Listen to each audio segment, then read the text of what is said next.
Olá, tudo bom? Essa revisão sistemática, né, feita pela minha filha Maria Helena Faria Coura, ela colaborou nessa revisão e apresentou inclusive no Congresso Mundial de Neurologia, mostra a influência do TDCS na fibromialgia, né? A gente sabe hoje que a fibromialgia não é uma doença única, tá? Então, uma das coisas que acontece com bastante frequência é a neuroplasticidade mal adaptativa, onde áreas cerebrais, tá, têm uma potência menor de controle, tá? Porque o cérebro funciona com áreas, uma controlando a outra o tempo todo, tá? E essa neuroplasticidade ela está alterada, tá? Então, o TDCS ele vem para ajustar, aumentar a potência de áreas que muitas vezes estão até com diminuição de tamanho, dependendo da quantidade de tempo que essa pessoa sofreu, está sofrendo de fibromialgia, você aumenta a potência elétrica, tá? Então, o que a gente vê no consultório na prática, tá? Primeiro, a gente faz uma dose de ataque de TDCS, tá?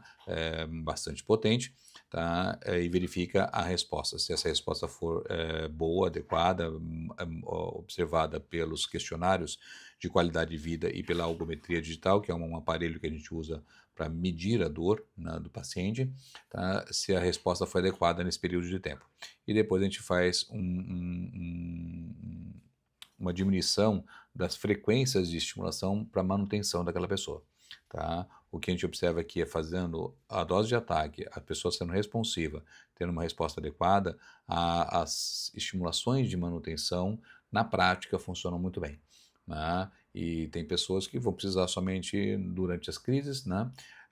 E tem pessoas que vão precisar frequentemente, uma vez por semana, uma vez a cada 2 semanas, para manter sua qualidade de vida adequada, tá? Que é o objetivo com menos dor, menor qualidade de vida, melhor memória, tá? E menos consumo de medicações que a gente sabe que podem ser deletérias para as pessoas. Beleza? Bons estudos, aproveitem, divirta-se. Olá! Hoje a gente vai mergulhar num tema que parece coisa de ficção científica, mas é ciência pura. Estamos falando sobre usar eletricidade para tratar a dor crônica, mais especificamente, uma doença super complexa e que ainda é um mistério para muita gente, a fibromialgia. E a pergunta que fica no ar é essa: será que uma corrente elétrica bem suave pode ajudar a tratar uma das condições de dor mais comuns e ao mesmo tempo mais incompreendidas que existem? É uma ideia em tanto, né? Basicamente, usar uma tecnologia que conversa com o cérebro para trazer alívio onde quase nada mais funciona. É isso que a gente vai investigar hoje. Ok, então para começar, vamos entender o tamanho do problema. A fibromialgia tem esse apelido de doença invisível. E faz todo sentido, sabe?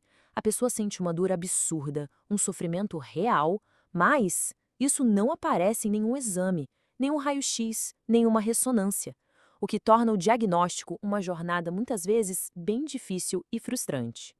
E olha, não é uma doença rara, não. A gente está falando de uma estimativa de até 6,6% da população mundial. E o mais impressionante, a grande, mas grande maioria mesmo, entre 80% e 96% dos casos, são mulheres. Pensa só, são milhões e milhões de pessoas buscando algum tipo de alívio. Mas o problema não é só a dor, o que já seria muito. Os sintomas vão bem além. É um combo bem debilitante, sabe? Fadiga que não passa, uma dificuldade de se concentrar que o pessoal chama de névoa cerebral ou fibrofog, problemas para dormir e, para completar, muita gente convive com ansiedade e depressão junto com tudo isso.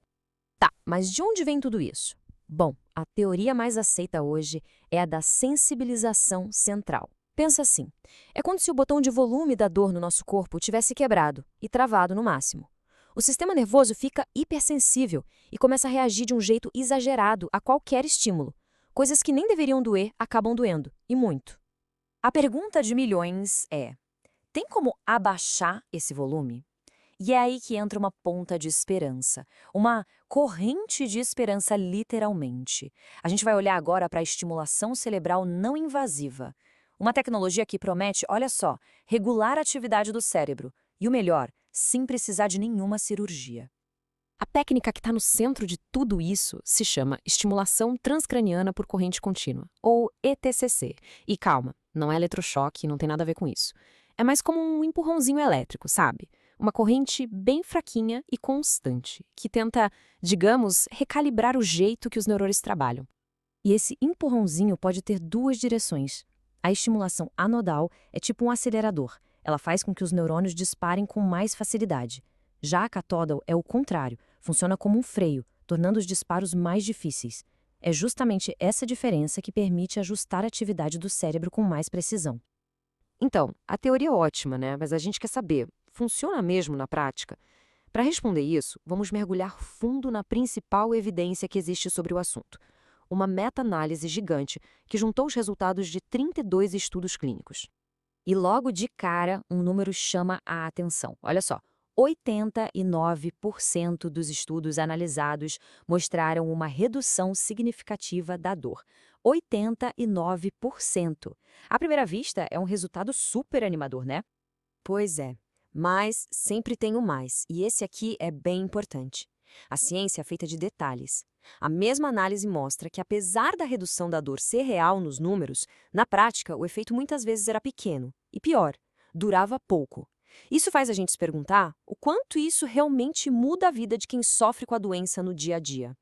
Essa tabela aqui ajuda a gente a visualizar bem a situação. Para dor e para o humor, ou seja, depressão e ansiedade, a melhora foi mais consistente. Mas quando a gente olha para outros sintomas que são super importantes, como a tal da névoa cerebral, a qualidade de vida e o sono, aí a coisa fica inconsistente.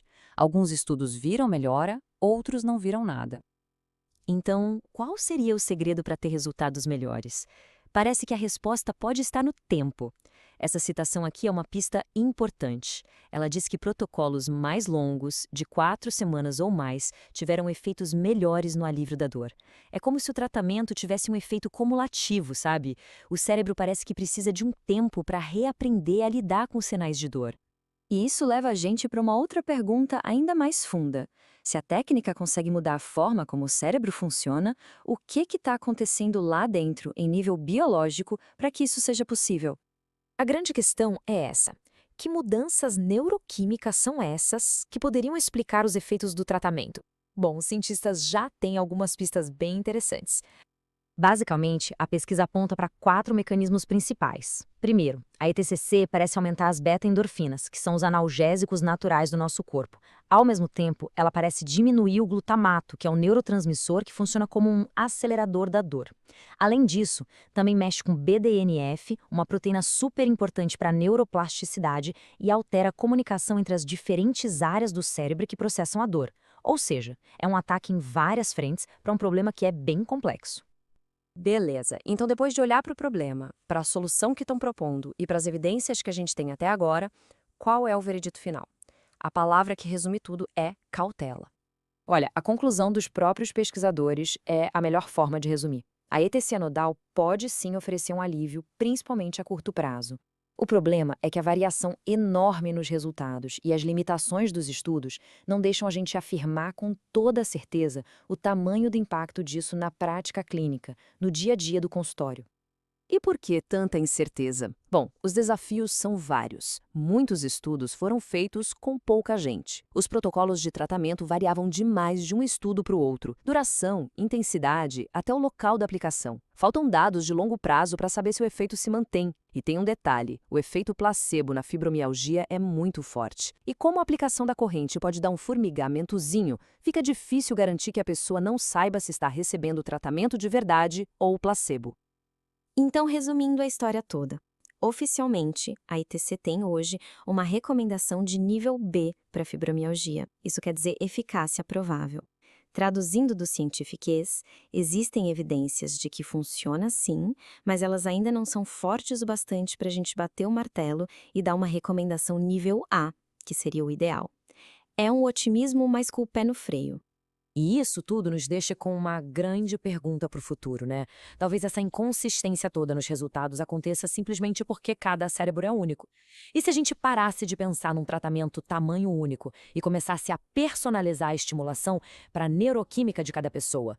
Quem sabe essa não é a verdadeira chave não só para a fibromialgia, mas para o futuro do tratamento da dor crônica de um modo geral? Fica aí a reflexão.